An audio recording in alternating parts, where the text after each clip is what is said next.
नमस्कार, आपका स्वागत है। हमारे वास्तुशास्त्र के अनुसार मुख्य द्वार का हमारे घर के लिए सबसे अधिक महत्व होता है। भवन में निवास करने वाले मनुष्य की सुख समृद्धि में द्वारों की स्थिति भी महत्वपूर्ण भूमिका निभाती है। यदि मुख्य द्वार गलत दिशा अथवा गलत जगह पर हो या उसके ऊपर किसी वेद का प्रभाव है तो गृह स्वामी और घर के अन्य सदस्यों को कई परेशानियों का सामना करना पड़ता है। ऐसी अवस्था में यह आवश्यक हो जाता है कि मुख्य प्रवेश द्वार और अन्य द्वारों के बारे में भी पूरी जानकारी प्राप्त की जाए। किसी भी घर का मुख्य प्रवेश द्वार बहुत ही ज्यादा महत्वपूर्ण स्थान रखता है। यदि मुख्य प्रवेश द्वार का निर्धारण उचित ढंग से किया जाए तो घर के स्वामी को हर क्षेत्र में सफलता मिलती है। इसके विपरीत यदि प्रवेश द्वार गलत स्थान पर हो तो अचानक ही गंभीर दुर्घटनाएं होने लगती है।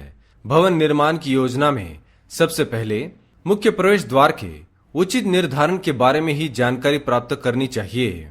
तो चलिए जान लेते हैं मुख्य प्रवेश द्वार से जुड़े महत्वपूर्ण वास्तु नियम। पहली बात, घर का मुख्य प्रवेश द्वार अन्य द्वारों की तुलना में ज्यादा बड़ा होना चाहिए। मुख्य प्रवेश द्वार हमेशा 2 पल्लों वाला होना चाहिए। दूसरी बात, मुख्य प्रवेश द्वार सुंदर एवं मजबूत होना चाहिए, लेकिन अधिक तड़क भड़क अथवा अजीबोगरीब आकार वाला कभी होना नहीं चाहिए। खोलते एवं बंद करते समय मुख्य द्वार से अधिक आवाज नहीं आनी चाहिए। तीसरी बात, लकड़ी से निर्मित मुख्य प्रवेश द्वार ही ज्यादा प्रभावशाली होता है। चाहे तो आप लकड़ी के द्वार पर लोहे का या कांच का इस्तेमाल कर सकते हैं, लेकिन संपूर्ण द्वार कांच का या किसी अन्य धातु का नहीं होना चाहिए। चौथी बात, मुख्य प्रवेश द्वार के ठीक सामने अर्थात अंदर की तरफ कोई दीवार नहीं होनी चाहिए। ज्यादा ठीक ये होगा कि मुख्य प्रवेश द्वार के सम्मुख किसी भी अन्य कक्ष का द्वार हो, लेकिन इसी सीध में 3 दरवाजे नहीं होने चाहिए। पांचवी बात, आजकल मुख्य प्रवेश द्वार में दहलीज नहीं रखी जाती है, जो ठीक नहीं है। मुख्य प्रवेश द्वार में निश्चित रूप से दहलीज होनी चाहिए। इसकी ऊंचाई 2 से 5 इंच तक हो सकती है। अनेकों वास्तु ग्रंथों में यह वर्णित है कि दहलीज घर से बाहर निकलने वाले हर एक मनुष्य को यह बोध कराती है कि वह इस प्रकार का कोई काम न करे जिससे घर की मान मर्यादा तथा सम्मान को ठेस पहुंचे। छठी बात, आजकल लोग मुख्य प्रवेश द्वार पर विविध प्रकार की आकृतियां साज सज्जा के लिए लगा देते हैं, जो बिल्कुल भी ठीक नहीं है।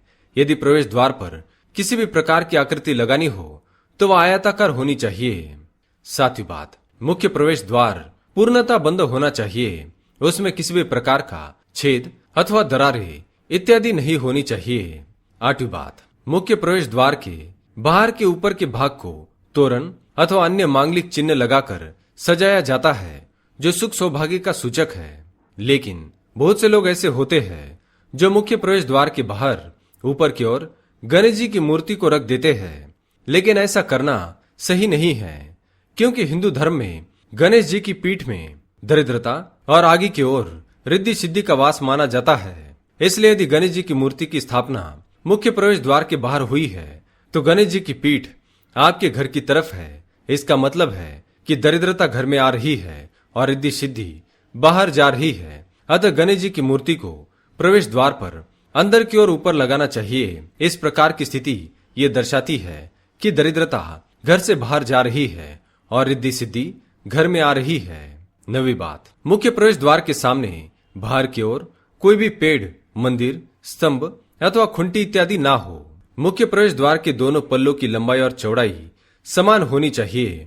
यदि दोनों पल्लों की लंबाई चौड़ाई में अंतर हो तो उसे दुर्भाग्य का प्रतीक माना गया है। मेहमानों के जूते चप्पल रखने की जगह प्रवेश द्वार के बाहर होनी चाहिए। यदि ऐसा संभव नहीं है तो इसे प्रवेश द्वार के समीप ही अंदर किसी कोने में रखना चाहिए। मन की शांति हेतु मुख्य प्रवेश द्वार के बाहर ठीक सामने सुबह और शाम पानी को छिड़कना चाहिए। रंग बिरंगी रंगोली भी बनानी चाहिए। मुख्य प्रवेश द्वार के साथ सभी द्वारों की संख्या समय में होनी चाहिए, उदाहरणार्थ 2, 4, 6, 8 आदि। लेकिन इस बात का स्मरण रहे, यह कभी भी 10 अथवा 10 के गुणांक 20, 30, 40 आदि की संख्या में नहीं होने चाहिए। तो दोस्तों, इस प्रकार से वास्तुशास्त्र में मुख्य द्वार से संबंधित जानकारी दी गई है। अगर ये जानकारी आपको अच्छी लगी तो वीडियो को लाइक करें, कमेंट में जय मां लक्ष्मी अवश्य लिखें, साथ ही चैनल को सब्सक्राइब करें। धन्यवाद।